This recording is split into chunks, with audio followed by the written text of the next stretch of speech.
سلام خدمت دوستان محترم. در مورد نحوه فرمانگیری بولدوزر دی8 سوال کرده بودید. گفتم این توضیح خیلی اجمالی بدم.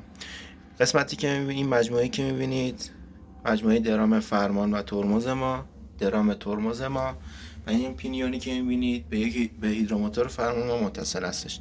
زمانی که شما فرمون می‌گیری، هیدروموتور از طریق پینیون شروع میکنه این کرانویلی که روی درام فرمون است و میچرخونه. درام فرمون ما چون شامل دو تا مجموعه سیاره خورشیدی است، وقتی یکی میچرخه اون یکی برعکس اون شروع به چرخیدن میکنه. تو همین حالت نیرو از طریق پولسا به چرخ‌ها انتقال پیدا میکنه و زنجیرها برعکس هم شروع به چرخیدن میکنن و باعث میشه که بولدوزر دی8 تو یک جا شروع کنه به چرخیدن و قدرت مانور خیلی بالایی داشته باشه. این سیستم توی کوماتسو برعکسه، به صورتی که یک چرخ قفل و اون یکی چرخ شروع به چرخیدن میکنه و حول نقطه‌ای که قفل شده بولدوزر شروع به چرخیدن میکنه. با تشکر.